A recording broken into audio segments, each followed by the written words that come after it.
Samprajaptya Jnananjana Shalakaya Chakshurunmilitam Yena Tasmai Shri Gurave Namaha Shri Chaitanya Manobhishtam Stapitam Yena Bhutale Swayam Rupaha Kadamahyam Dadati Swapadantikam Vandeham Shri Guru Shri Yuta Padakamalam Shri Gurun Vaishnavam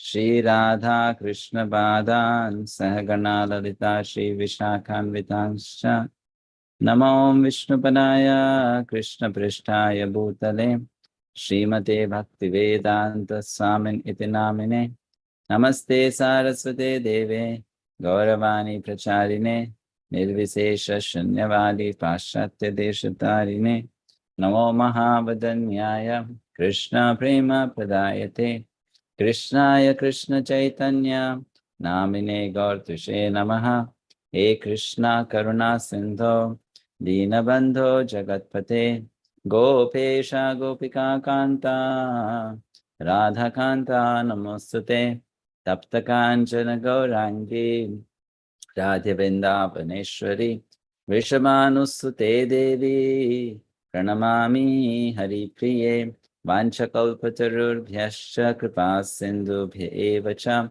Patitanam Bhavanebhyo Vaishnavebhyo Namo Namaha Jai Shri Krishna Chaitanya Prabhu Nityananda Shri Advaita Gadadhara Shivasadi Gaura Bhakta Vrinda Hare Krishna Krishna Krishna Hare Hare Hare Rama Rama Rama Hare Hare.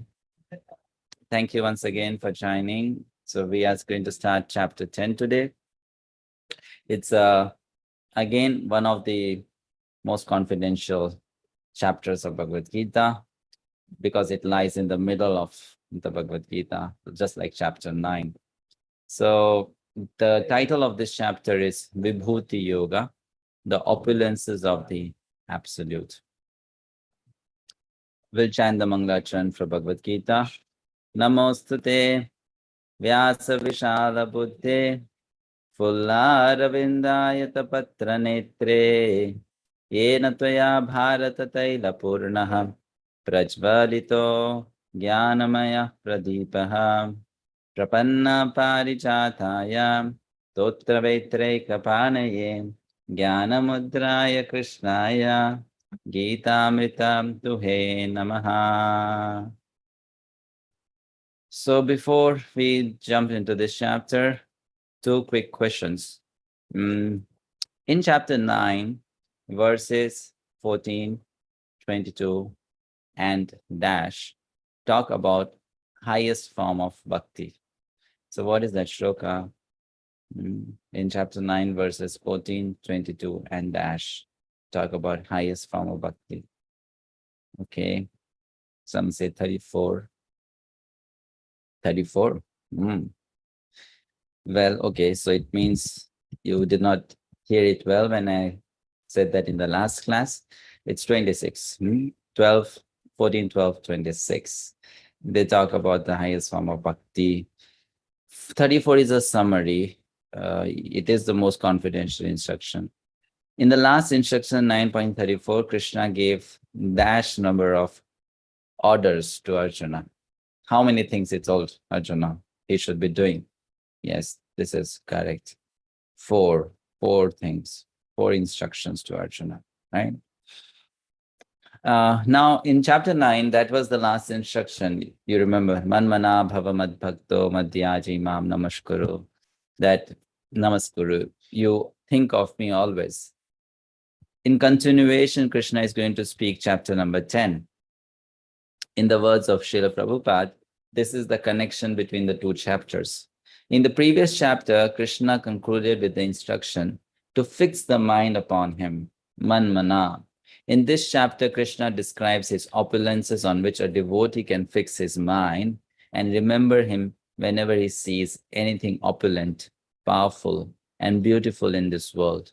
Krishna explains his opulences, vibhutis, knowing which one understands that the Lord is worthy of worship. Now, vibhuti, vishesha bhutaha, or vishesha bhuti, means special powers.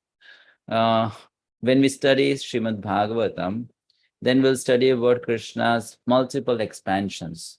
They are known as Swa Ansha, Vibhin Ansha, Vaibhava, Prakasha, very technical subject. So then there is Shakti Avesh, one kind of avatar, However, Vibhuti means it's God's powers seen in the material world, in material objects, in material entities. So when you talk about expansion of Krishna, like avatar, then that is spiritual. Krishna expands in the form of Lord Ramachandra, in the form of Narsingha. That is spiritual power of Krishna.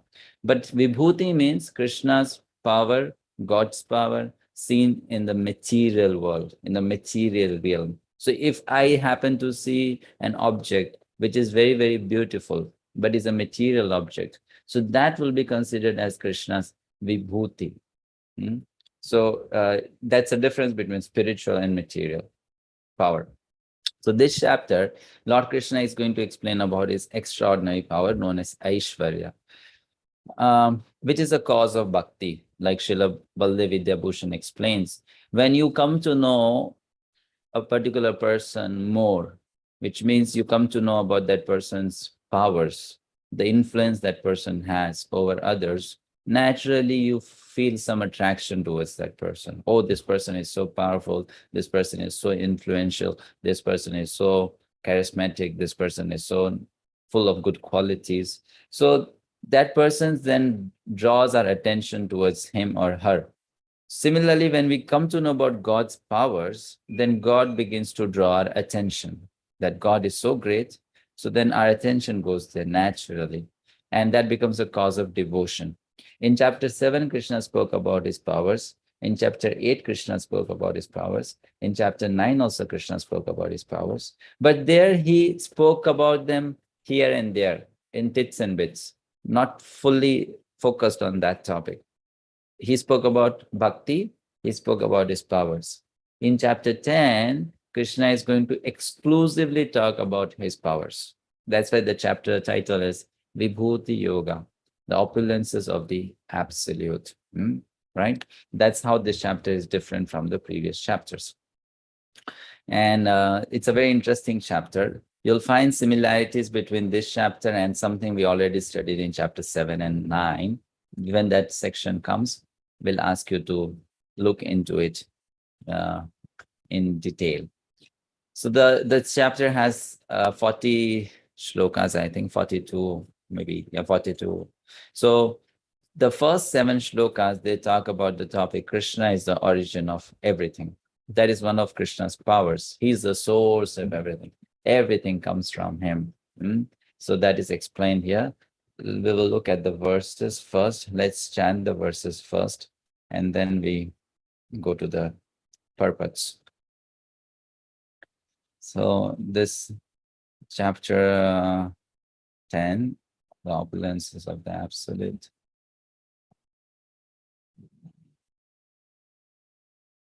Let me just share the screen with all of you. Okay.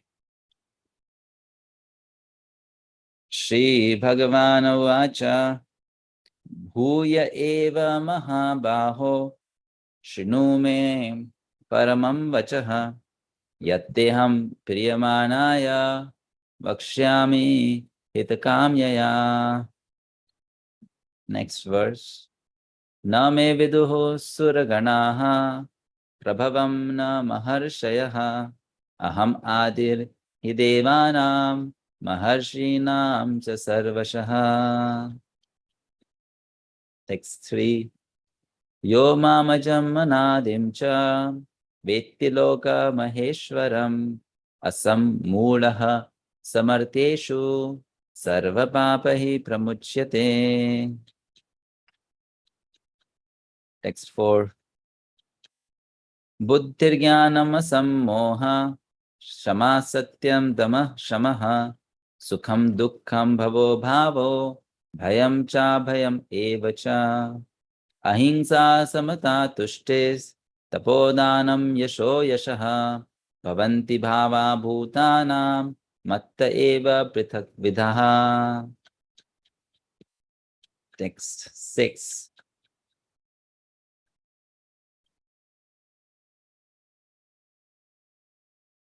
Maharshayah saptapurve chatvaro manavastatha madbhava manasa jata yesham loka imah prajaha.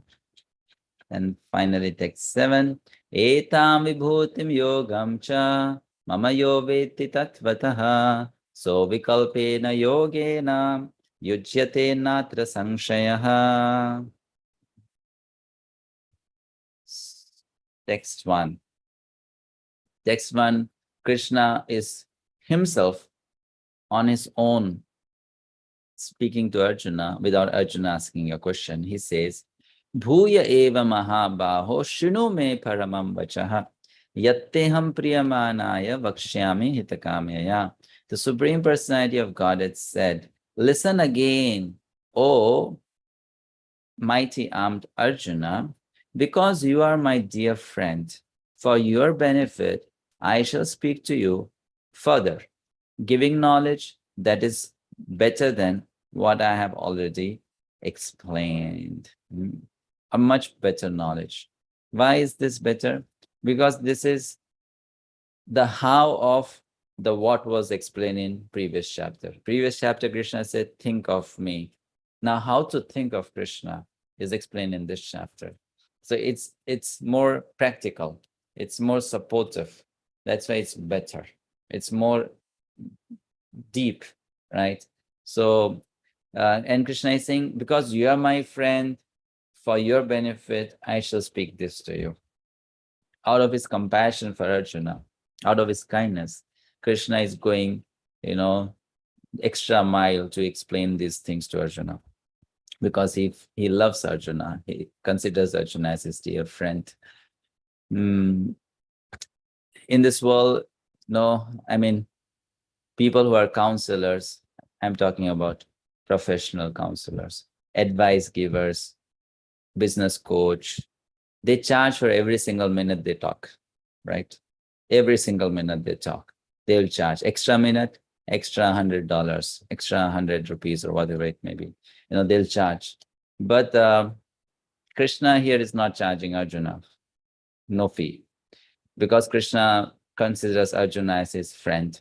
Out of love, he is talking, out of love. And because he loves Arjuna, he's talking more than what even Arjuna sometimes asked. Krishna is opening up and speaking. So this is something to be learned when we study Srimad Bhagavatam. There, again and again, this topic is spoken about, that the inquirer, a person who is making query, should be so enthusiastic to know a subject that the person who is speaking should go extra mile to explain many things, which the person would not have even spoken otherwise. So this is the duty of the person who is listening, to be very eager so that the speaker can speak much more than what the speaker wanted to speak. And Krishna is doing that, going extra mile to explain to Arjuna many things, because Arjuna is very dear, and Arjuna was hearing very attentively. So that inspired Krishna to continue speaking. And Krishna is saying here, now here, Arjuna, means pay attention to this, what I am speaking, trying to draw Arjuna's attention. Let's see what's happened on the slide. Just a second. Okay. So this is a good lesson which I thought to share. Many become fortunate, but only few realize that they have become fortunate, and that's because of they being attentive towards it. So Krishna is telling Arjuna, hear now, Arjuna, because Krishna is going to share that knowledge with Arjuna, which is not easily achievable, which means Krishna is making Arjuna fortunate. And for Arjuna to realize that he has become fortunate, he has to be attentive to that good fortune. It is said in English, they say that, sometimes opportunities may come, knock on your door, but if you're not attentive, then it may go away. So similarly, sometimes when we are spaced out, we don't even realize that good fortune has come upon us. And because we don't grab on it, it goes out of our access. It goes out of our reach. So here Krishna is telling Arjuna, be attentive, Shinu, hear attentively, because what I'm going to give you is going to make you very fortunate.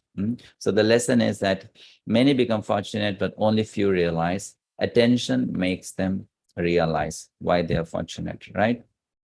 Let's read this slide, someone please. Okay, we have a hand up. Arati Mataji, yes. Hare Krishna, Prabhu. Yeah. The word Bhagavan is explained thus by Parasharam. From the slide, Mataji. I'm showing the slide. Okay. Sorry, Prabhu. I was reading from the book. Hear more. The more one hears about the Supreme God, the more one becomes fixed in devotional service. One should always hear about the Lord in association of devotees. That will enhance one's devotional service. Discourses in the society of devotees can take place only among those who are really anxious to be in Krishna consciousness. Others cannot take part in such discourses. The Lord clearly tells Arjuna that because Arjuna is very dear to him, for his benefit, such discourses are taking place. 10.1 purport. Yes, so this is very nice. That's why I wanted to make you read this. The more one hears about the Supreme Lord, the more one becomes fixed in devotional service. One should always hear about the Lord in the association of devotees. That will enhance one's devotional service.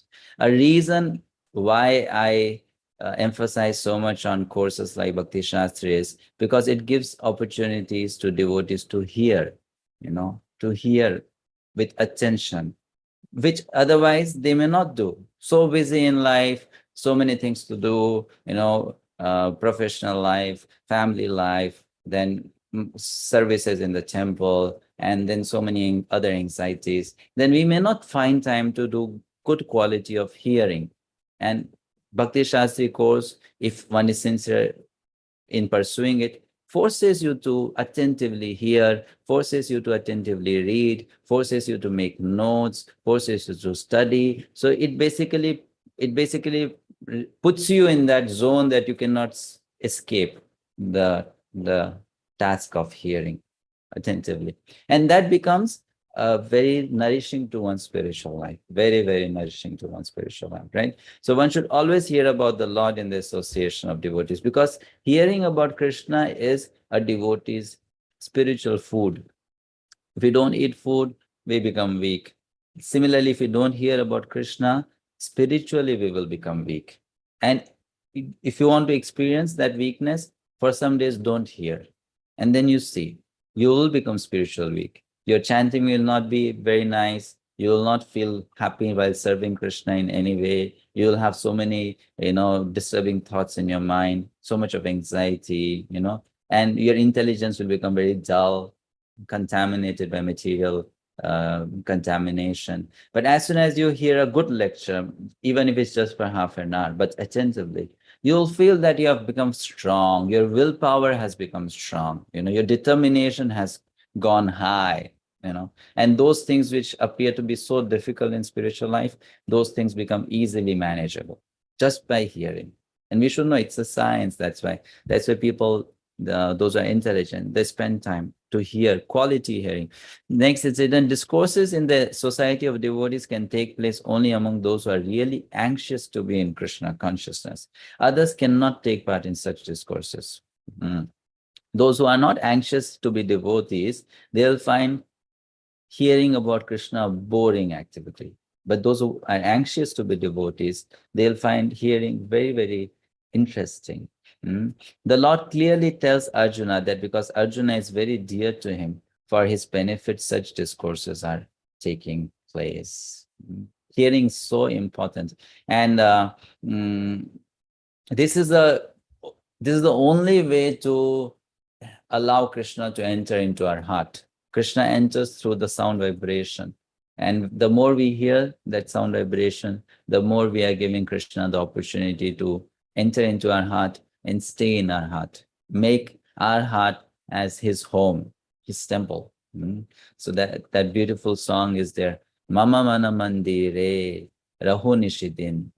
That, oh my Lord, please stay day and night in my heart, which is kind of a temple. Mama mana mandire rahu nishidin. So that happens by hearing. And here we see another thing. Krishna is telling Arjuna, Arjuna, you are very dear to me, so I'm talking to you this knowledge. A very important lesson for us to learn here is God thinks of us and wants us to be happy. He, in fact, plans for it.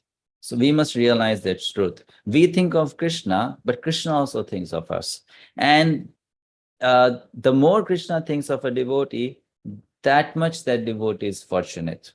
That much that devotee is fortunate, right? And how would Krishna think about a devotee? When that devotee does something which Krishna wants. So then Krishna thinks about him. To give you an example, Srila Prabhupada, when he came to India from US, he visited Kolkata. Kolkata is his birthplace, so he visited Kolkata. And while he was living in Kolkata, I've been to Kolkata. There is that temple still which Prabhupada started. It's at Albert Road near Minto Park. Very beautiful, small temple, but very beautiful temple. And it has that room still where Srila Prabhupada stayed. So Srila Prabhupada wanted to have a land in Sri Mayapur Dham, because all the Gaudiya Vaishnava acharyas who are preachers, they started a project in Mayapur Dham as an offering to Lord Sri Chaitanya. So Srila Prabhupada thought, I have started ISKCON organization. I also want to offer something to Lord Chaitanya. So I want a temple there. I want a land there. But getting a land there was very difficult task. Very, very difficult task. So he sent His Holiness Tamal Krishna Maharaj to Mayapur to purchase the land. Tamal Krishna Maharaj was very bold personality. And someone who, if he took up something, he made sure that that task got done by hook or crook, something like that.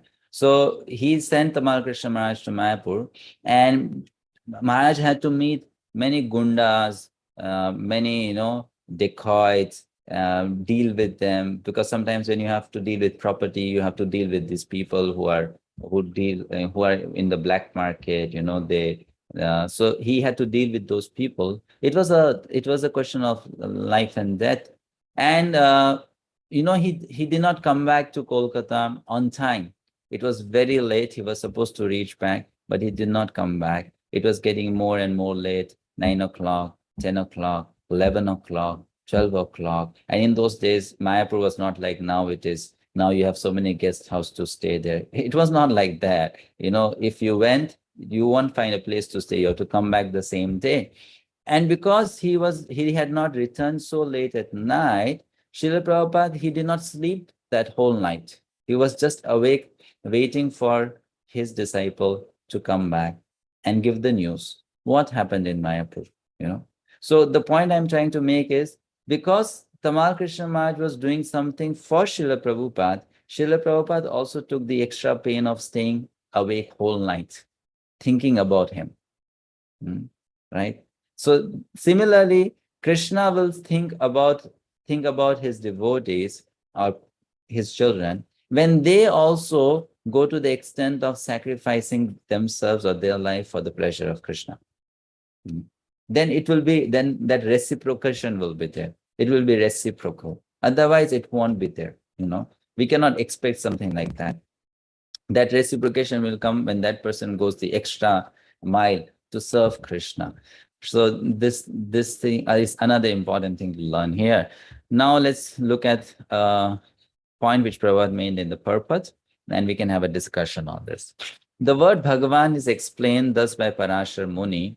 one who is full in six opulences, who has full strength, full fame, wealth, knowledge, beauty, and renunciation, is Bhagavan, or the Supreme Personality of Godhead. While Krishna was present on this earth, he displayed all six opulences. 10.1 purpose. Now, you have to do this exercise. I'll divide you in 6 groups. And you have to make a list of the incidents, accounts, means definitely pastimes, where Krishna displayed the respective opulence. The opulence of beauty, the opulence of wealth, the opulence of fame, the opulence of strength, the opulence of knowledge, the opulence of renunciation. Some of them are pretty easy and some of them are tough. So you have to think a lot, discuss with your group members, and make a big list of very distinct pastimes where Krishna specifically showed that opulence. Don't just say Krishna is beautiful. Of course, we know that. Tell a pastime, tell an incident where his beauty is glorified, or his beauty appears to be super excellent, something like that. Same thing with wealth, same thing with fame, same thing with strength, knowledge, and renunciation. Okay, so I'll break the class in 6 groups because we have 6 topics, and you can discuss, and we give you maybe 6 minutes, 6-7 minutes. I think not more than that is needed. And you can make a list, note down the points, maybe on a piece of paper, or you can make a slide out of it, note down the points, and later on at the end, after the discussion is over, the group leader can present them. Okay, so we give you 6 minutes. All right, thank you. Room 1 will have the topic of beauty. Room 2 will have the topic of wealth. Room 3 will have the topic of fame. Room 4 will have the topic of strength. Room 5 will have the topic of knowledge. Room 6 will have the topic of renunciation. I repeat, room 1, topic beauty. Room 2, topic wealth. Room 3, topic fame. Room 4, topic strength. Room 5, topic knowledge. Room 6, topic renunciation.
Prabhuji,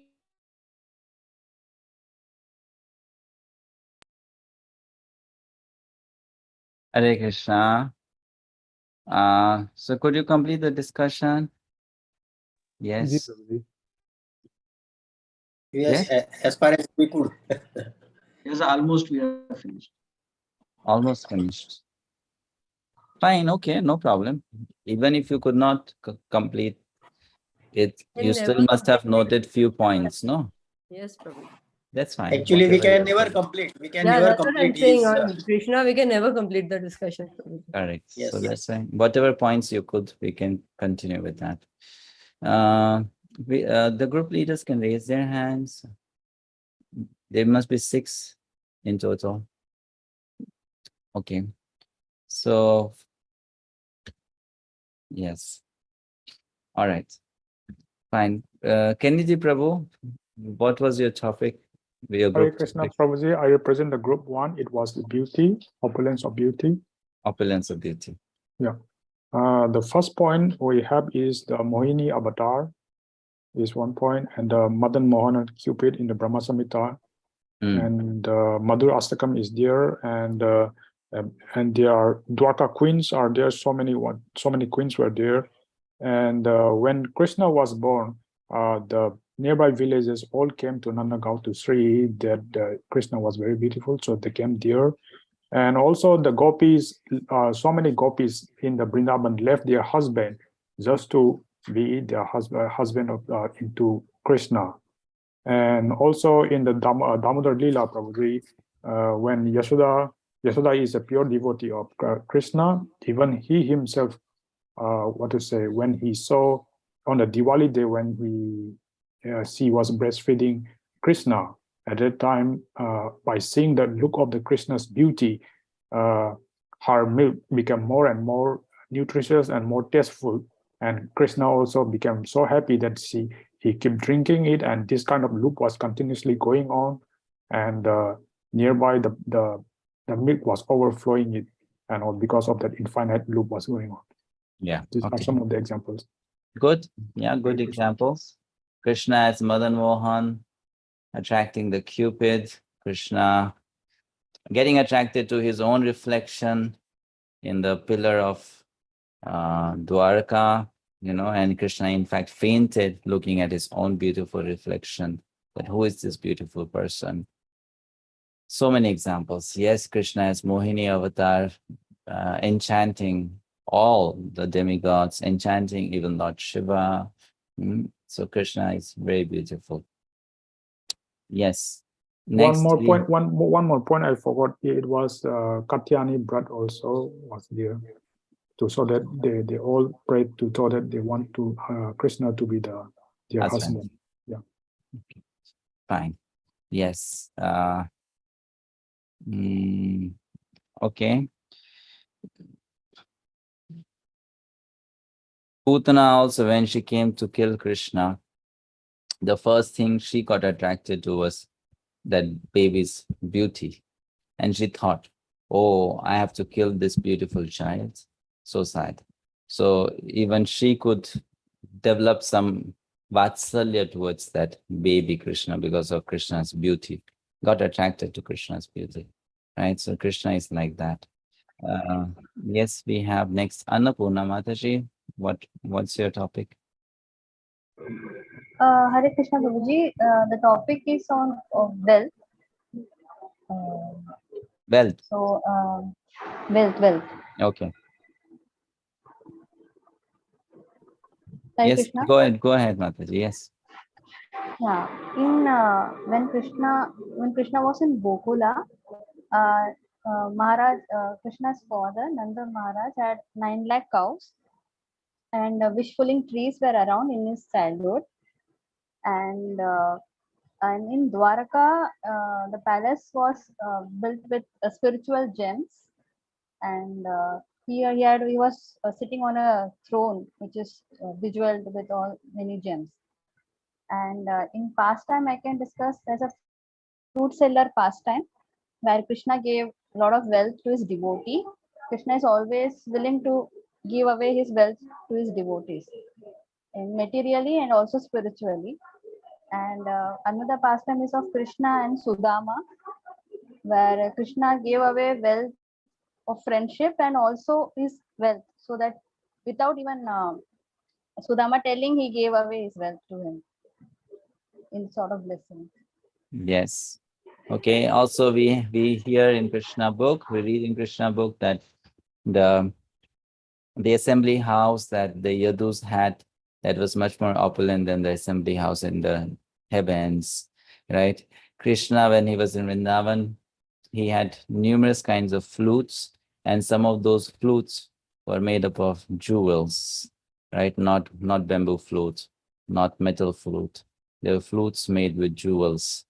So much of that. No limit to it. Also, And the 16,108 queens, and each one of them had a separate palace of their own. Each one of them had a separate palace of their own. And then Krishna, as Vishnu, he has Kaustubh money, which has no comparison to any stone in this material world. It is so valuable, so beautiful. So many ways to describe his wealth. And everything belongs to him, yes. Those who are rich people, their money also belongs to him. Yes, Lokesh Prabhu. Hare Krishna, Prabhuji. Prabhuji, our topic was fame. Your topic was, Prabhu? Fame. Fame, yes, okay. There are many pastimes, and some of them that Krishna does it, like they may not seem as the right thing to do in material world, but when Krishna does them, it's like they become their fame, like Makhan Chori Leela, and when Krishna ran from the battlefield from Kalyavan, and that Very he good. got the name Ranshore. Yes. And even in that pastime when Duryodhan and Arjuna went to Krishna for help, to help them in war, to fight war from their side, then Krishna said that I will not pick any weapon. Then Duryodhan, after listening to Duryodhan, picked his army. Then Shakuni even scolded Duryodhan that why you picked his army, you should have picked Krishna. Even though he will not pick up any weapon, the Pandavas will win the war. Even Shakuni knew Krishna's fame, that Krishna's fame was so vast that even his enemies knew that he's so powerful and fame. Very good point. Yes. And what else? 3 points? Some more? Neha Mataji was in the... Prabhuji, sorry to interrupt. Has the recording stopped? Don't worry. I never recall. This time it happened by mistake. Right. So yes, Neha Mataji. Parthasarthi Prabhuji, during the Mahabharat war, he became the Sarthi of Arjuna. That is why he became famous as Parthasarthi. And also the most famous is Bhagavad-gita. He gave to all of us. Very good. Bhagavad-gita. The knowledge is all famous. Knowledge of Bhagavad-gita. Yes. That's again Krishna's fame, right? So even atheists who say God doesn't exist, they cannot say so without using the word God. God is so famous, isn't it? So that's why everyone has to somehow or other remember him. If you deny him also, you have to remember him. So it's all famous. Krishna is very famous. Yes. Thank you, Prabhu. Good points. Done, right? Next group. Kevin Prabhu. Hare Krishna, Prabhu. Our topic was on strength. The first Leela was Govardhan Hill, a lifting of Govardhan Hill as a child to protect the people of Vrindavan, which was never heard of before, as a small little child lifting an entire hill. The second topic was, or the second item was killing of many demons. Krishna as a child, from a baby, killed many powerful demons, from Putna all the way to even killing his uncle Kamsa. The third Leela is Dhammadhara Leela, where the Lord destroyed 2 trees, which showed his strength. And then I think the last one is at the end of the Mahabharata war, the Lord reversed the Brahmastra, showing his strength. Okay. Yeah, for strength, there can be so many points. Like, how can someone just, slap a big beast and kill that beast, just one slap or one punch, or Krishna lifting Dhenukasura using the hind legs and then rotating, whirling him around and throwing him into the treetop. So amazing strength. Then Krishna jumping from a very high mountain with Balaram. They really jumped from a very high mountain cliff, kilometers high, and they did not break their bones. So that's Krishna's strength, amazing strength. And then, as you mentioned, Damodar pastime, it's so interesting that the rope did not break and the trees fall down. The rope should have broken, not the trees falling down. But the rope did not break and the trees fell down. That is Krishna's amazing strength, right? And we hear Krishna putting his hand in the mouth of Keshi demon, and then that hand became hot like a red hot iron. And, in that way, Keshi died. That is Krishna's, again, extraordinary strength. And you didn't mention Krishna lifting Govardhan hill. That is Krishna's, you mentioned that? Did you? No. Yeah, first topic. First point. Okay. Yeah. Point, Okay. Yes. So Krishna lifting Govardhan hill. Kaliya Mardhan also. Kaliya, yes. Kaliya Daman was also there. Yes. And so many other points can be there. Thank you. Good collection. Madhavi Priya Madhaji. Hey Krishna, our topic was renunciation. So when the Rasa dance was going on and Krishna felt that all the gopis are having a little bit pride in them that, oh, we are dancing with Krishna. As soon as Krishna realizes, he leaves with Radharani. And when Radharani also gets that feeling that, oh, I'm better than the other gopis, that Krishna left the other gopis for me, then Krishna leaves Radharani and goes away from there. So this shows that he's not like he is a perfect renunciate. Then when the time comes, Krishna leaves even Vrindavan to go to Mathura to fulfill his duties for which he had come on earth. Then there was one person who told us that when the Yadavs made a mistake, then he left the Yadavas in the end. When the whole family feud happened, he left even the Yadavas and left. Then we see during the Hastinapur pastimes that Krishna was offered lunch at the place of Duryodhan, but he left that to eat at the place of Vigur. So he was not attached to expensive food, but he left all of that and went to the place of Vigur to have prasad. Good points. Nice points. Yes, Krishna is very renounced. And that is considered Krishna's highest opulence. Because, someone can be beautiful, someone can be rich, someone can be physically strong. But then when people have these qualities, they don't have this quality of renunciation. They become attached to the opulence they have. They become attached to their wealth, to their beauty, to their knowledge, So that's why this quality of renunciation is considered the jewel of all qualities. That you have those qualities and still you are not attached to them. And Krishna is like that. Krishna's perfect example of renunciation is Krishna coming in the form of Sri Chaitanya Mahaprabhu. That's Krishna's renunciation, right? Perfect sannyasi, isn't it? So that's how Krishna is, totally detached. Renunciation. Perfect example. Yes. Last group. Is that Parimita Mataji, last group? Prabhuji, the topic was knowledge, Krishna's knowledge. Yes.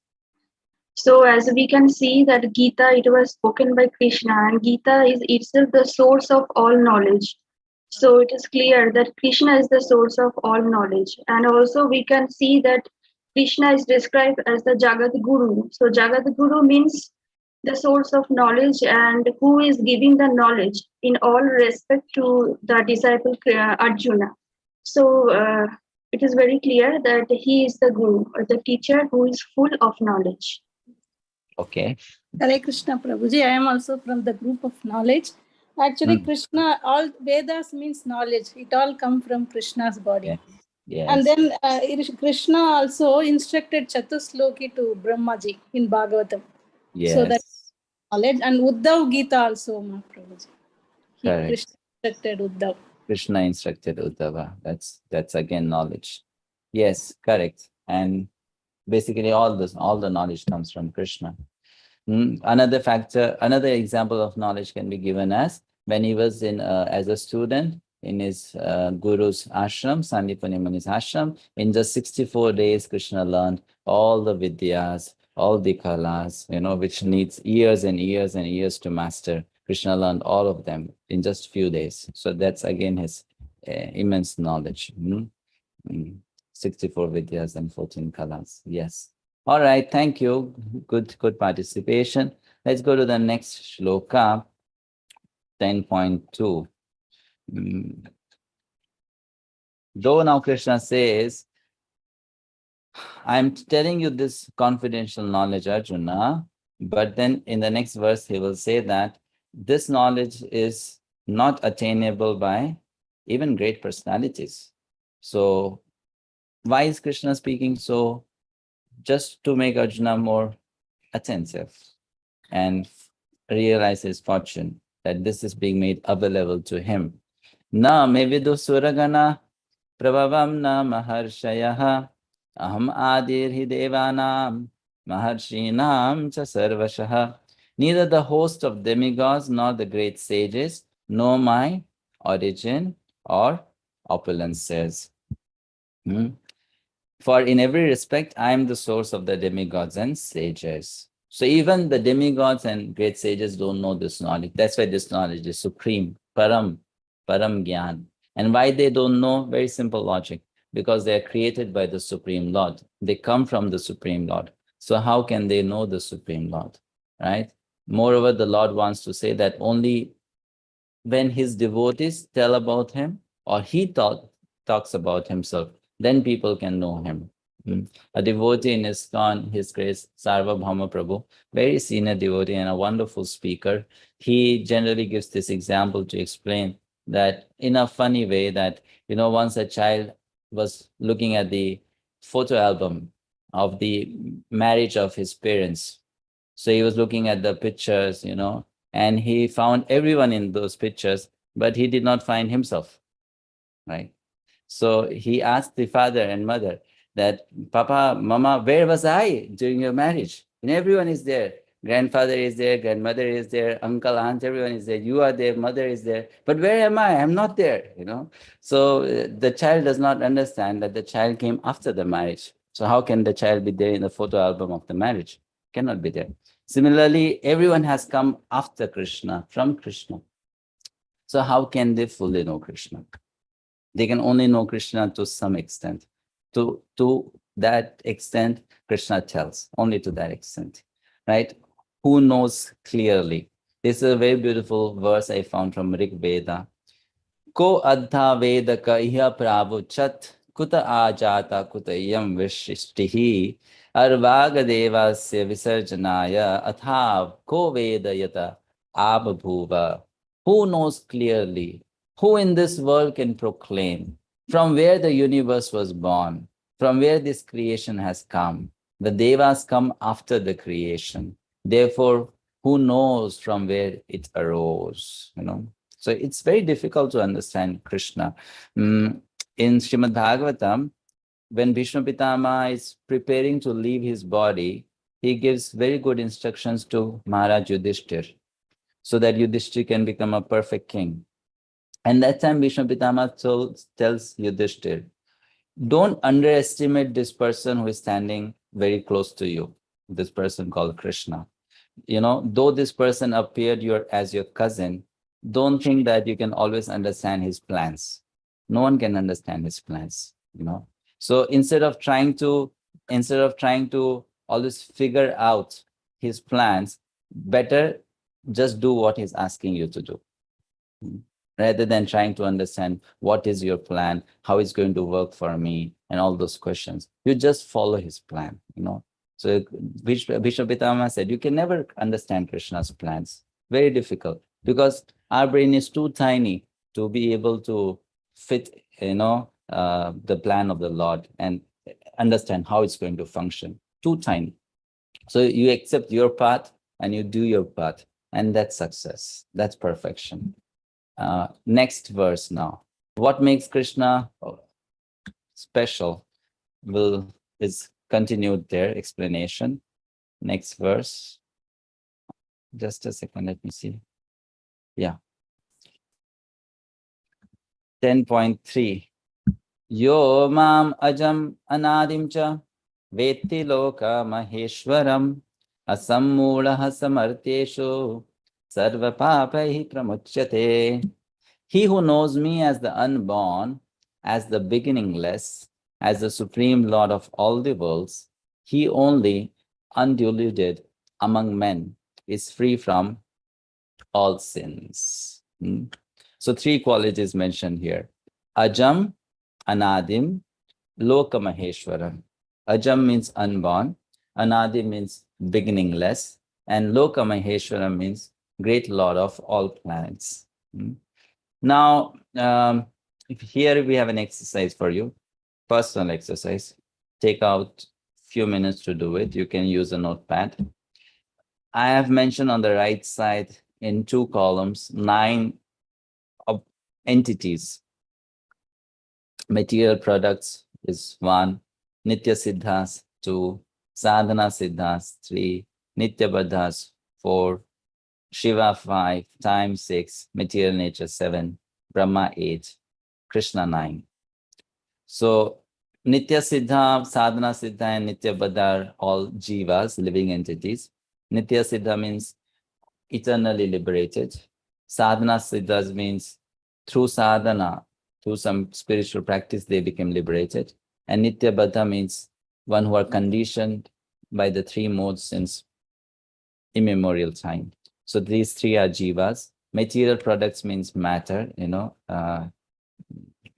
matter. And then we have Shiva, Brahma, time, material nature, Krishna. Fine. So now you have to find or note in your notebook these 9 entities. Okay, not able to see the screen. I'm sorry. So these 9 entities which you see on the right side, which of they have which of these qualities? There are 3 qualities on the left side. Ajam, Anadim, Loka Maheshwaram. Ajam means unborn, Anadim means beginningless, Loka Maheshwaram means the Lord of all planets. And then you have 9 on the right side, material products, Nitya Siddhas, Nitya Baddhas, Sadhana Siddhas, Shiva, time, material nature, Brahma, Krishna. So which one has which quality? Okay, so material products, it has which of these 3 qualities? Ajam, Anadim, Loka Maheshwaram. Same thing with all the remaining, the rest 8. So you can do this on your own now. Take few minutes and you can just make a simple tick and cross which one has which quality. And then we'll ask you to share.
Okay, done, yes.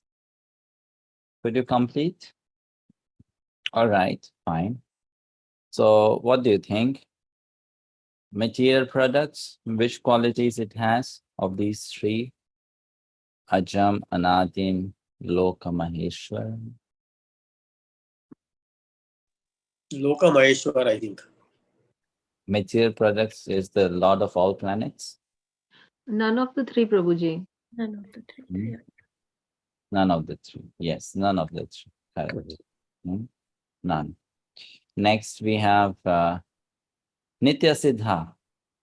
Nitya Siddha means eternally liberated. Anadim. Which quality they have? Anadim. Ajam. Ajam. Okay. Beginning. Kevin Pillai Prabhu says Anadim and Ajam. Yeah, that's the correct answer. Ajam, unborn, and Anadim, no beginning. Why? Because eternally liberated, so no beginning and no birth, no janma. But they are not Loka Maheshwara, not Lord of all planets, right? Okay, next, Sadhana Siddhas, who became liberated after practicing some sadhana.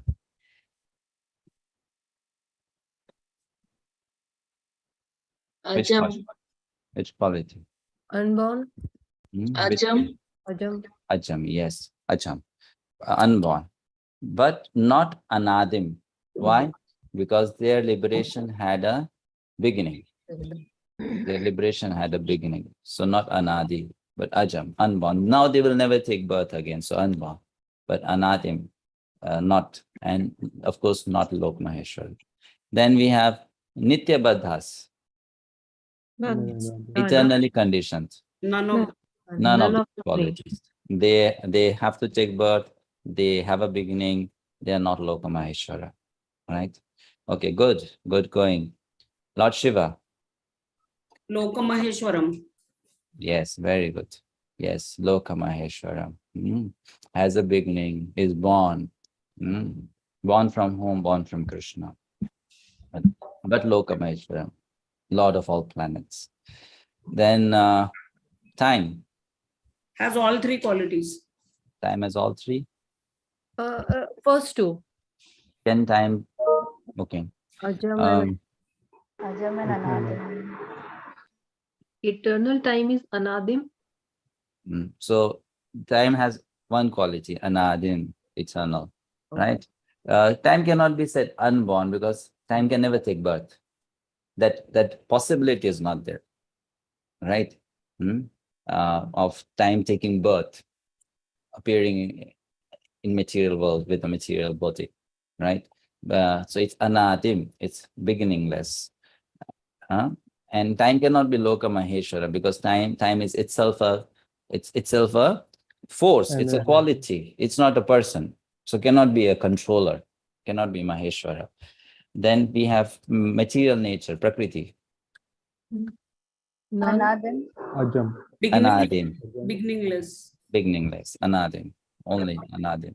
Beginningless. It's again an energy of Krishna, right? Beginningless. Then we have Brahma. Anadim. No, cannot be Anadim. None of this. None. Okay. So Brahma is also one of the Loka Maheshwara, right? Is a great Lord of all planets. Brahma, Vishnu, Mahesh, three great controllers. And finally, Krishna. All the three. All three. So that's what makes Krishna special.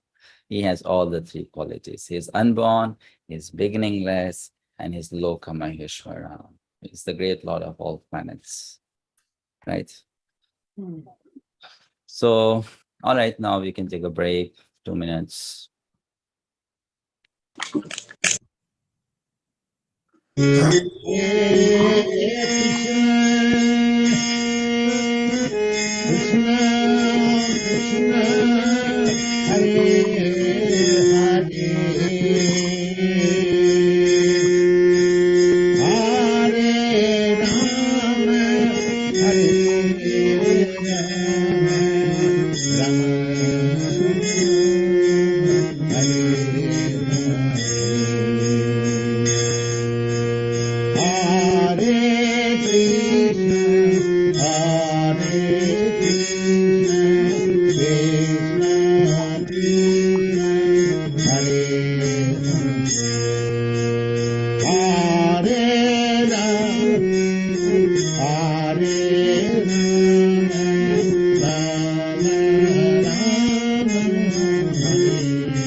Okay, welcome back.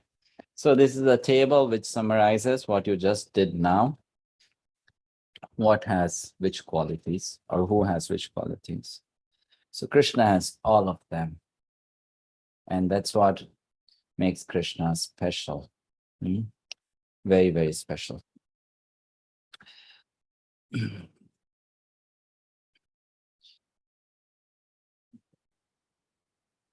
Next topic. Next verse. verse number 4 and 5. Buddhir jnanam sammoha shama satyam dama shamaha sukham dukkham bhavo bhavo bhayam cha bhayam evacha ahimsa samata tushtes tapodanam yasho yashaha bhavanti bhava bhutanam matta eva prithak vidaha. Krishna is saying that good qualities come from him. The demigods have good qualities. The sages have good qualities.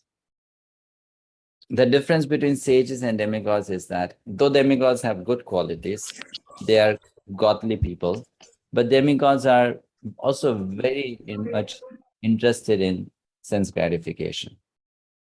And for them, that's why a big obstacle in spiritual progress.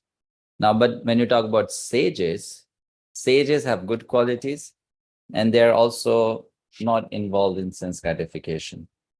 So it makes them more qualified for spiritual life.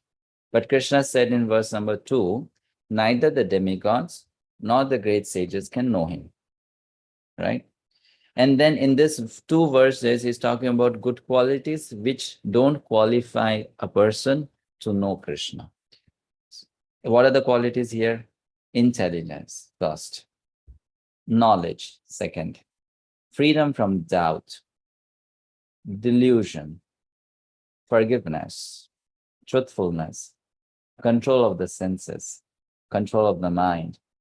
Happiness and distress. Birth, death. Fear, fearlessness. Non-violence, equanimity. Satisfaction, austerity, charity, fame, and infamy. All these various qualities of living beings are created by me alone. Okay. When you go through this list, you'll find some of those qualities are not good qualities, or some of these are not on the positive side, like distress, like fear, like infamy, right? Like death, also birth. So can you please try to explain how these qualities, which are seemingly not good qualities, can also become a good quality?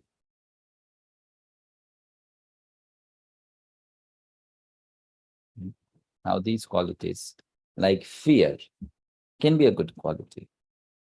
Infamy can be a good quality. Distress can be a good quality. Hare Krishna. Yes. Because a person has distress in life, only then the person may be able to reach God, pray to God, Point. so Good that point. He lead them to liberation in this birth or maybe next birth. Correct. Good point. Yes. So distress is helpful sometimes to bring that person closer to Krishna. So then it becomes a good thing, right? Lokesh Prabhu. Hare Krishna Prabhuji. Fear can be also good, like when we fear, then it's not a good thing to do. Fear of sin. Very then good. we avoid What do we call that? Healthy fear, right? Isn't it? It's a healthy fear. So you stop doing the wrong thing. So that's also good. That's needed. That is a good quality. Yes, Ashok Prabhu. Can it be taken like normally we say every problem should be taken as an opportunity. So whenever the negative things comes, we realize the uselessness of the negative things and we turn to the opposite. That is, we always go positive. Okay. Yes, that is also a point. Good point. And what about infamy? Hare Krishna Prabhuji. I have heard a few stories of devotees where they are told that they have stolen something from the temple, but Krishna comes and protects. There is one South India. There is one one story is there. I don't remember. When the devotee said that it is Amavasai, no, there is some when devotee says that something is going to happen and it does not happen, Krishna makes it happen. Like it makes the words of the devotee true. So which quality you are talking about? About infamy, because when it is not there, so the other people does not believe it. Okay. And all right, I understand. Yes. Okay. What else? Infamy in any other way? Yeah, Prabhuji, can I? Who is speaking? Kavita. Okay. Yes, Mataji. Prabhuji, infamy means when a person is not famous at all and not noticed by people, rather noticed in a negative way. So that can push him towards oblivion and start thinking and meditating on Bhagavan, and he may become closer to Krishna. Okay. Yeah, good point. Yes. Fine. Infamy, Arjunacharya. You're referring to the story of Arjunacharya 9.22. All right. Paramita Mataji. Infamy will not make us arrogant or proud. So we can surrender to God easily. Good point. Fine. Bhakta Hassan, David Hassan Prabhu. Hare Krishna, your grace, please accept my humble obeisances. Sometimes infamy is very good because if sometimes many people, when they become famous, they get distracted and live higher and they think they are more important than other people. So I think sometimes if you become infamy, it helps you to. All right. Okay.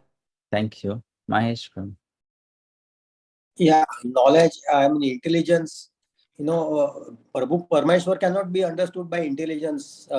Basically, we have to, in Bhagavan Sri Krishna says in 12.7, Mayyoma adatso mai buddhin niveshaya. So unless you surrender everything, your intelligence, your knowledge, your mind, everything to Lord, you cannot understand. So in a way, they are negative things.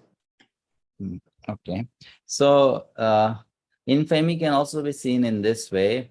Like, when you become a devotee, then devotees will like you. But then materialistic people will not so much like you. So in their society, you'll become infamous. They'll talk bad about you. They'll talk ill of you, and they will not always appreciate you. Sometimes devotees, they think that after I become a devotee, everyone should appreciate me, but it's not going to work. You'll still have people in this world who will not appreciate you, especially those who are not devotees. So then in their eyes, you are not living a glorious life. Your life is very inglorious, right? But in devotees' eyes, of course, you are living a glorious life. So these qualities, they always exist. They always exist. You cannot say, I will take this and I'll not take the other. You'll get the other also. Like happiness and distress. So what is the distress in devotees' life? You said distress brings us to Krishna. That's how it's a positive quality. Now think about it in another way. What is distress for a devotee? Separation from Krishna is distress. So that is again a good quality for a devotee, because separation from Krishna enhances his or her devotion for Krishna. So it's not that a devotee does not go through distress in life. A devotee also goes through distress in life. But that distress is born from separation from Krishna. That distress is born from not able to perform devotional service to Krishna. So a devotee has all the qualities, the positive and the negative. A devotee also has anxiety. A devotee also has fear. A devotee also has anger.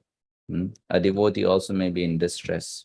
But then all these qualities become related to Krishna. And when they become related to Krishna, all these qualities also becomes good qualities, beautiful qualities.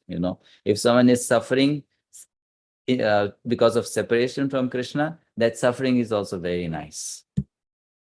That suffering is also very nice. If someone is having anxiety to serve Krishna, that anxiety is also very nice. If someone has fear that if I am not practicing Krishna consciousness nicely, I may lose Krishna, that fear is also very nice. It's a good quality then. It is a nice quality, very good quality. So Krishna mentions about these qualities here and says, all comes from me, everything comes from me. But through these, he cannot be known. Now we read the purport. It's a very instructive purport with so many explanations about these qualities, wonderful explanations. So we'll read, it's a long purport, so we'll read in parts. Not one person should read the whole thing. We'll also get tired of reading. So 1 or 2 paragraphs and then the next person can read, right? Let's do the reading exercise. And Hanit Mataji first. Hare Krishna. Please.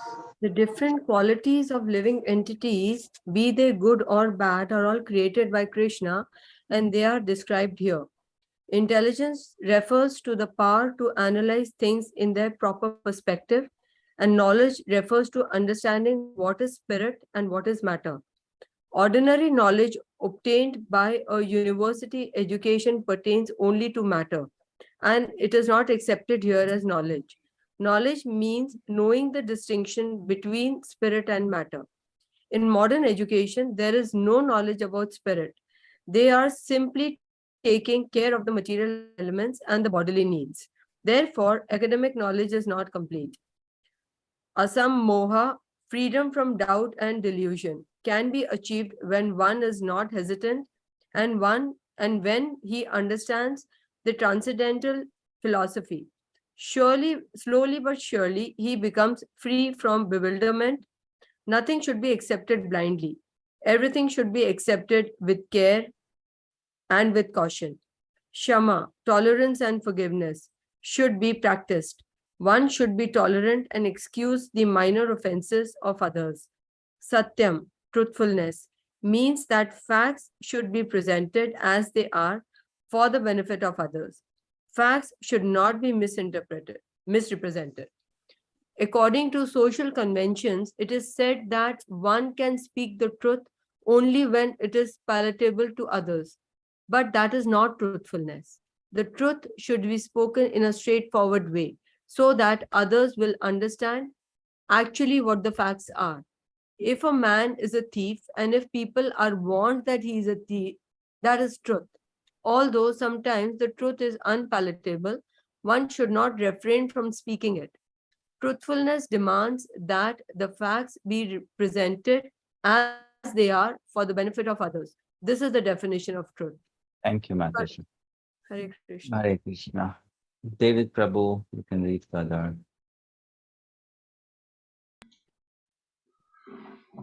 Control of the senses, that is, the sense should not be used for unnecessarily personal and sorry, it has become confused. Control of the senses means that the senses should not be used for unnecessary personal enjoyment. There is no prohibition against meeting the proper need of the senses, but unnecessary senses enjoyment is detrimental for spiritual advancements. Therefore, the sense should be restrained from unnecessary use. Similarly, one should retrain the mind from unnecessary thoughts. That is called shama. One should not spend one time pondering over earning money. Please, can you go up? Earning money. That is misuse of the thinking power. The mind should be used to understand the prime necessary of human being, and that should be presented authoritatively. The power of thought should be developed in association with persons who are authorities in the scriptures, saintly persons and spiritual masters, and those whose thinking is highly developed. Sukham, pleasure or happiness should always be in that which is favorable for the cultivation of the spiritual knowledge of Krishna consciousness. And similarly, that which is painful or which causes distress is that which is unfavorable for cultivation Krishna consciousness. Anytime favorable for the development of Krishna consciousness should be accepted, and anything unfavorable should be rejected. Okay, thank you. Pankaj Prabhu, you can read further. Hare Krishna Prabhuji. Our birth should be understood to refer to the body. As far as the soul is concerned, there is neither birth nor death. that we have discussed in the beginning of Bhagavad-gita. Birth and death apply to one's embodiment in the material world. Fear is due to worrying about the future. A person in Krishna consciousness has no fear because by his activities, he is sure to go back to the spiritual sky, back home, back to Godhead. Therefore, his future is very bright. Otherwise, however, do not know what their future holds. They have no knowledge of what the next life holds. So they are therefore in a constant anxiety. If we want to get free from anxiety, then the best course is to understand Krishna and be situated always in Krishna consciousness. In that way, we will be free from all fear. In the Srimad Bhagavatam 11.2.37, it is stated, Bhayam Dvitiya viniveshatah syat. Fear is caused by but those who free from usually energy, those who are confident that they are not the material body, that they are spiritual parts of the Supreme Personality of Godhead, and who are therefore engaged in the transcendental service of the Supreme Godhead, have nothing to fear. Their future is very bright. This fear is a condition of person who are not in Krishna consciousness. Abhayam, fearlessness, is possible only for one in Krishna consciousness. Ahimsa, non-violence, means that one should not do anything which will put others into misery or confusion. Material activities that are promised by so many politicians, sociologists, philanthropists, etc. do not produce very good result because the politicians and philanthropists have no transcendental vision. They do not know what is actually beneficial for human society. Ahimsa means that people should be trained in such a way that full utilization of the human body can be achieved. The human body is meant for spiritual realization. So any movement or any commission which do not further that end commit violence on the human body, that which furthers the future spiritual happiness of the people in general is called non-violence. Thank you, Prabhu. Hare Krishna. Sanjay Prabhu. Prabhu, Hare Krishna. Prabhu, ahimsa. It's already done. Next, Samatha. Samatha, equanimity, refers to freedom from attachment and aversion. To very much attached or to be very much detached is not the best. This material world should be accepted without attachment or aversion. That which is favorable for prosecuting Krishna consciousness should be accepted. That which is unfavorable should be rejected. That is called samatha, equanimity. A person in Krishna consciousness has nothing to reject and nothing to accept, save in terms of its usefulness in the prosecution of Krishna consciousness. Continue, Prabhu. Yes, please. To stay satisfaction means that one should not be eager to gather more and more material goods by unnecessary activity. One should be satisfied with whatever is obtained by the grace of Supreme Lord. That is called satisfaction. Tapas means austerity or penance. There are many rules and regulations in the Vedas which apply here, like rising early in the morning and taking a bath. Sometimes it is very troublesome to rise early in the morning, but whatever voluntary trouble one may suffer in this way is called penance. Similarly, there are prescriptions for fasting on certain days on the month. One may not be inclined to practice such fasting, but because of his determination to make advancement in the science of Krishna consciousness, he should accept such bodily troubles when they are recommended. However, one should not fast unnecessarily or against Vedic injunctions. One should not fast for some political purpose that is described in Bhagavad-gita as fasting in ignorance.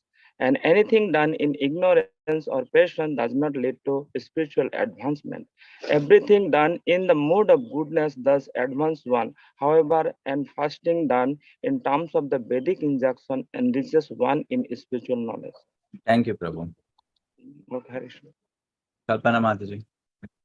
Yes. As far as charity is concerned, one should give 50% of his earnings to some good cause. And what is a good cause? It is that which is conducted in terms of Krishna consciousness. That is not only a good cause, but the best cause. Because Krishna is good, his cause is also good. Thus, charity should be given to a person who is engaged in Krishna consciousness. According to the Vedic literature, it is enjoined that charity should be given to the Brahmanas. This practice is still followed, although not very nicely in terms of the Vedic injunction, but still the injunction is that charity should be given to the Brahmanas. Why? Because they are engaged in higher cultivation of spiritual knowledge. A Brahmana is supposed to devote his whole life to understanding Brahman. Brahma janati Brahmanaha.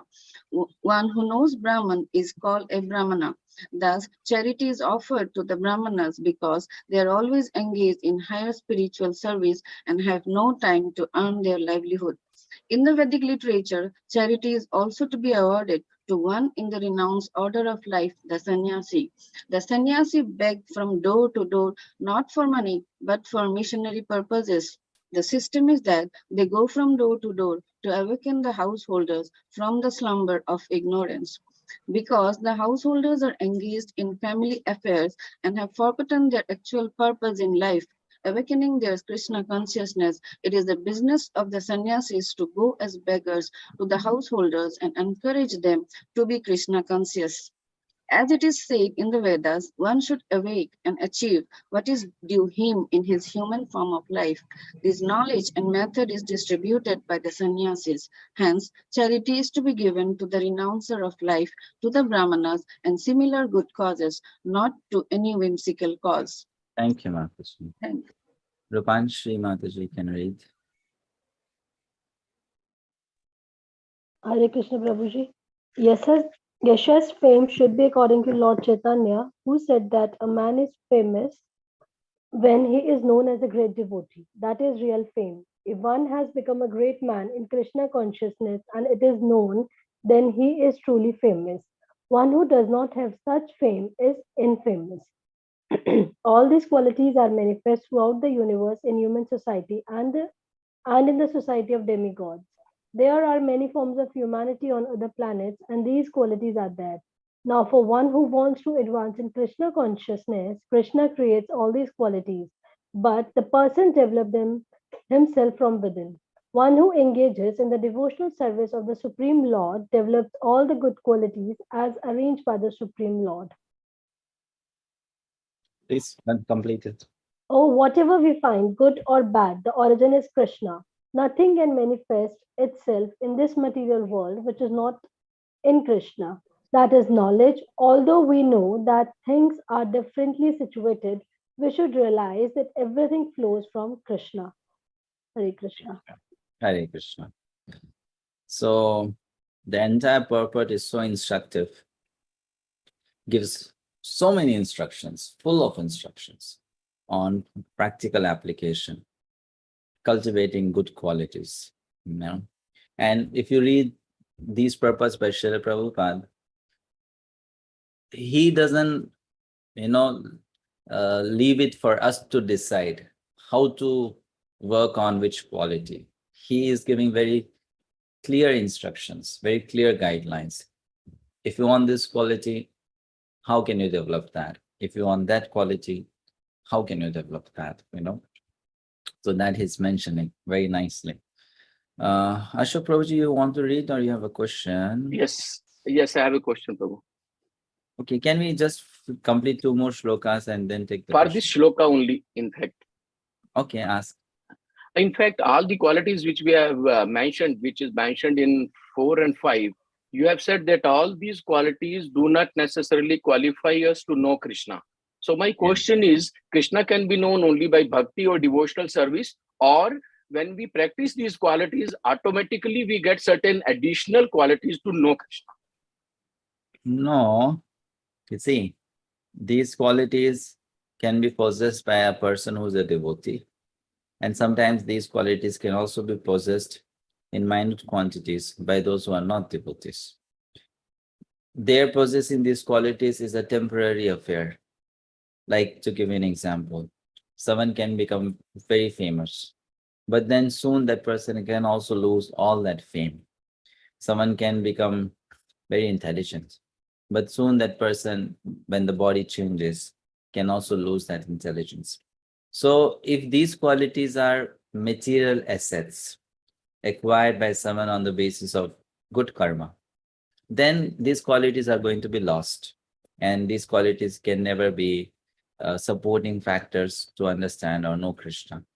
However, when these qualities develop in a person because of devotional service to Krishna, then these qualities become permanent asset of that person, right? Bhakti is the cause of these qualities. And that bhakti only makes that person understand Krishna. And these qualities develop in that person so that the person can serve Krishna better, right? Can be a better servant. If the person is sense controlled, will prove to be a better servant. If the person is mind controlled, will prove to be a better servant. If the person is happy, definitely will prove to be a better servant, right? If the person is in knowledge, will prove to be a better servant. So these qualities develop, and then these qualities become supporting factors. Main is bhakti. When in Gita or any scripture, something is being said to not be so important, that doesn't mean that it has no importance. Basically, it's a style of speech in order to tell something else is more important. So when Krishna says in these verses, 2 verses, that these qualities are not sufficient to know him, it doesn't mean that he is denying the need of these qualities. What he means to say here is that bhakti is more important than these qualities. If you have that, then that will help you to know me, and these qualities will then develop as a secondary aspect. And so it's not denying that this is not needed. It is needed, it is supportive, but it is not all in all. If a person has these qualities and is not a devotee, cannot know Krishna, cannot understand Krishna. Understood, Prabhu. Thank you for the clarification. Next 6. Maharshaya sapta purve chatvaro manavastatha madhbhava manasa jata yesham loka ima prajaha. The 7 great sages, and before them the 4 other great sages, and the Manus, progenitors of mankind, come from me, born from my mind, and all the living beings populating the various planets descend from them. So same theme. Everyone comes from me, the demigods come from me, the progenitors, Prajapatis come from me. So how they can know me? Same theme is going on. He's just explaining with more elaborate points. So here it is mentioned that the 7 great sages, Sapta Rishis, and then 4 great sages, 4 Kumaras, and then Manus, 14 in number. These 25, they are known as Prajapatis or progenitors, and they cannot know Krishna. So I just try to present their names in this table for your information. These 25 people, what are their names? 7 great sages are Bhrigu, Marichi, Atri, Angira, Pulastya, Pulaha, Kratu. The 4 sages are Sanak, Sanat, Sanatan, Sanand, known as 4 Kumaras. And the 14 Manus are Swayambhuv, Swaryochishra, Uttama, Tamasa, Raivata, Chakshusha, Vaivasvata, Savarni, Daksha Savarni, Brahma Savarni, Dharma Savarni, Rudraputra, Rauchya, Bhautyaka. Of these names, Vaivasvat has come in Bhagavad-gita related to Vivasvan, the son of Vivasvan, known as Vaivasvat Manu, right? So 7th Manu. In Srimad Bhagavatam, the names of Manus who were there in the past is given, and also the Manus who will be there in the future, that is given. The present Manu is the 7th, which one is Vaivasvata. After him, the next 7 are mentioned who will be coming in future. Savarni, Daksha Savarni, Brahma Savarni, Dharma Savarni. But their names are already known, who they are already known, So much knowledge is there.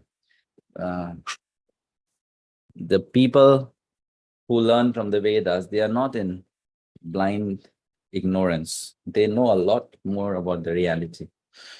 They know the names of these personalities who are going to become the administrators of the cosmological government. So Krishna says they all also come from me, and that's why they cannot understand me. They cannot know me. They cannot know me. Okay. Let's go to the next verse. We'll keep that as the last for today. Etam vibhutim yogam cha mamayo veti tattvataha so vikalpena yogena yujyate natra sanshayah. One who is factually convinced of this opulence and mystic power of mind engages in unalloyed devotional service. Of this, there is no doubt. So now Krishna is concluding, if you know these opulences of mind, what is that opulence? Everything is coming from me. Then you will engage in devotional service. Which kind of devotional service? Unalloyed devotional service. Prabhupada.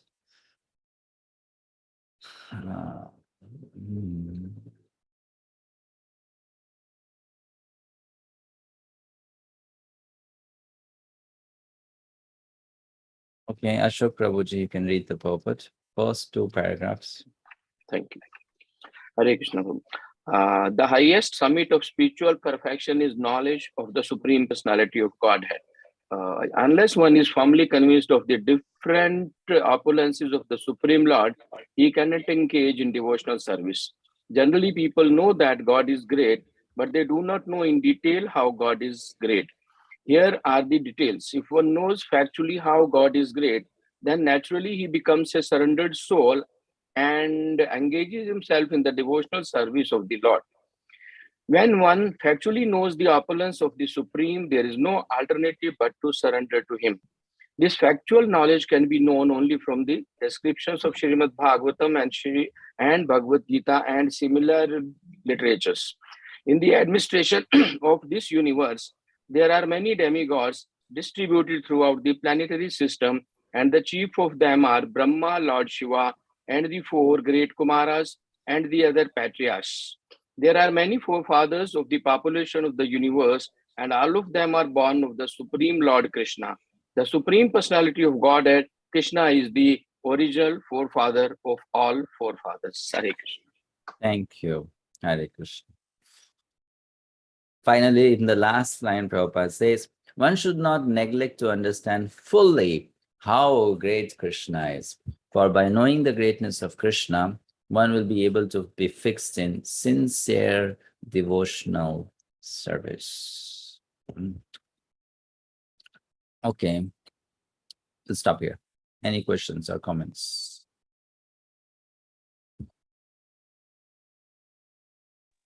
In the translation, is okay.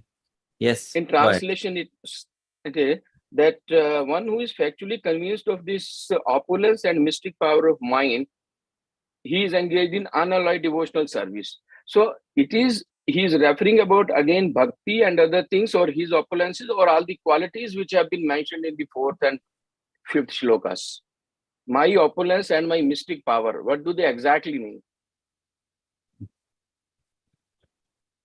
Translation, one who is factually convinced of this opulence and mystic power of mind engages in the unalloyed devotional service.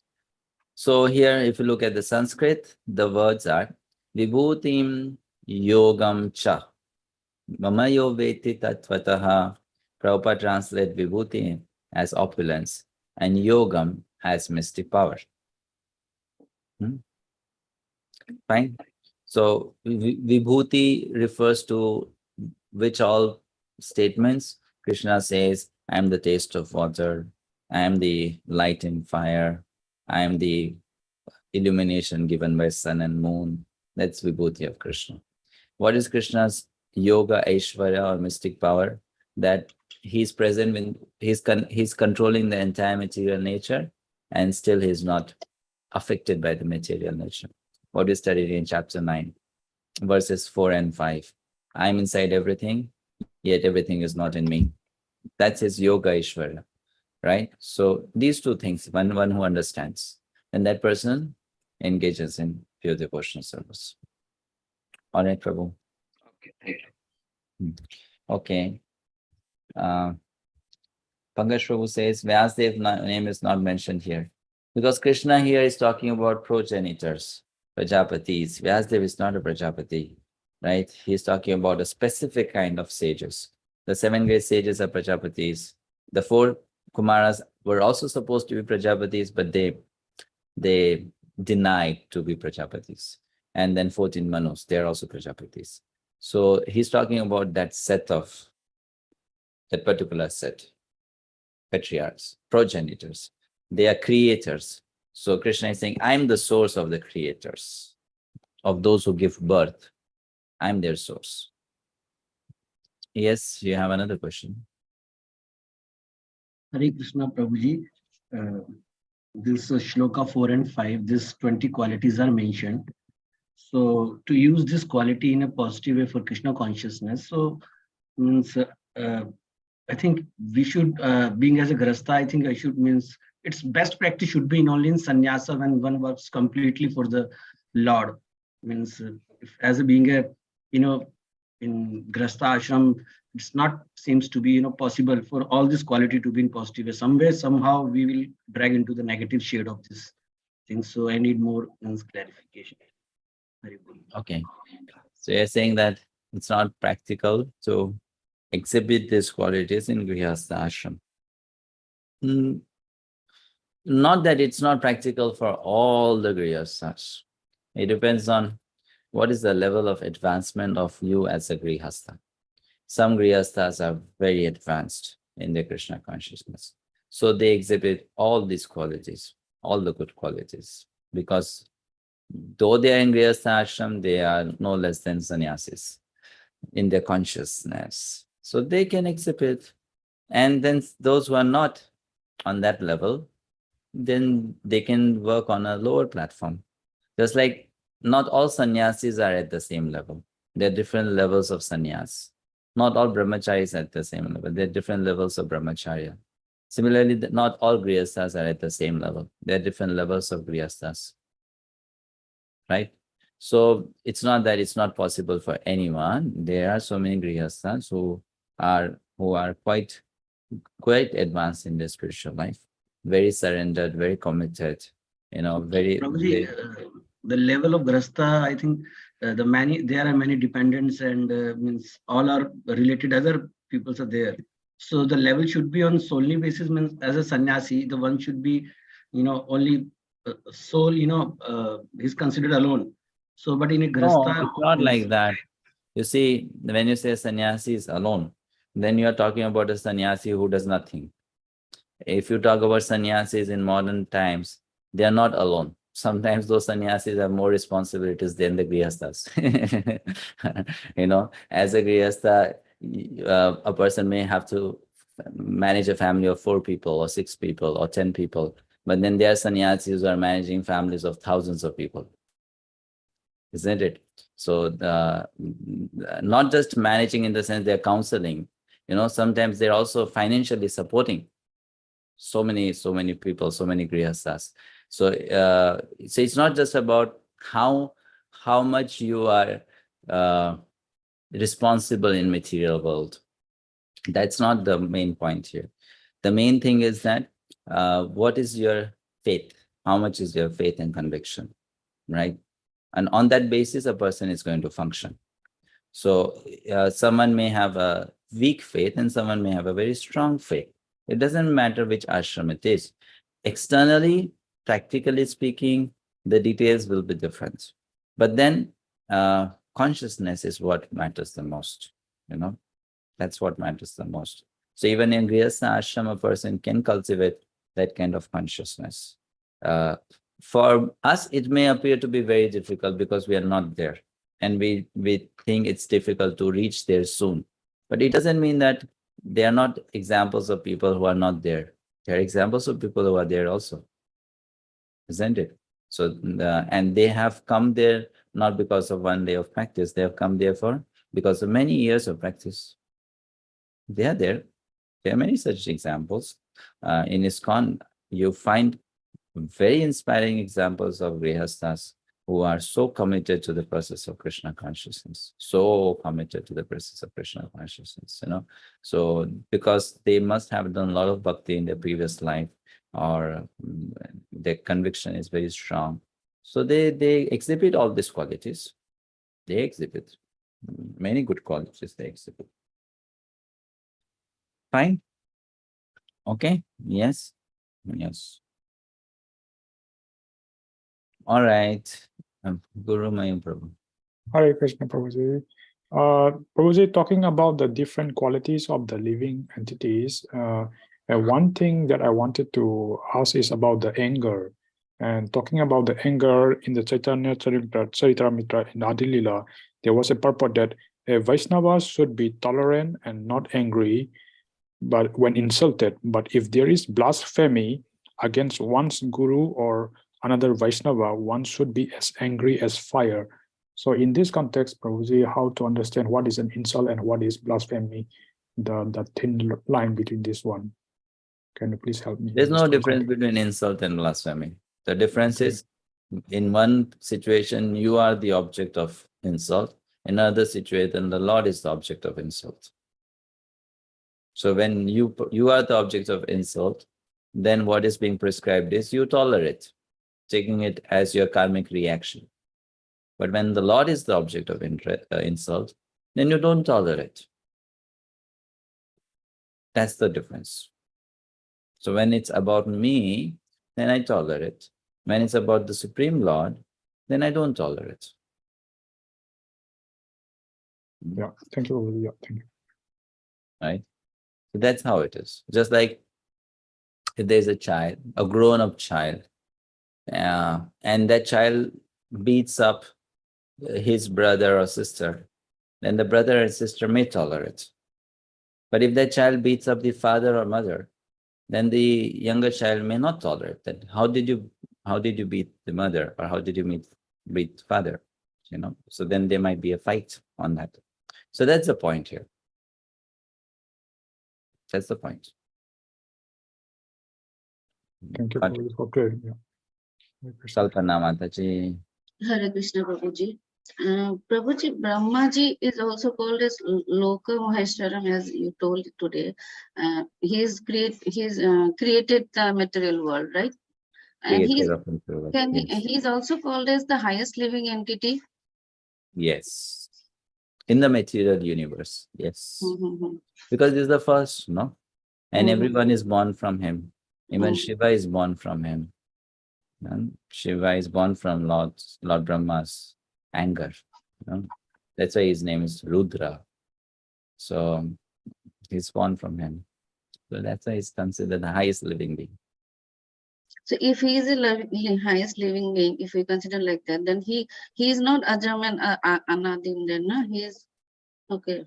No, because Brahma takes birth from Lord.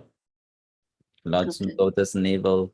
There's a lotus flower that comes out, and then Brahma is born from that. So it's not. We sing a prayer in Assamese. I am from Assam. We sing a prayer where we say that Brahma is also under the illusion in the Maya.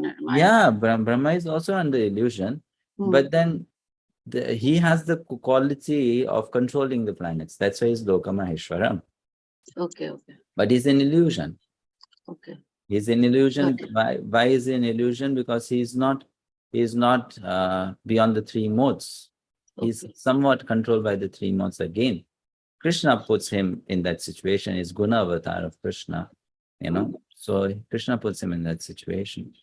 And then if he becomes a pure devotee of Krishna, then he also goes beyond the three modes.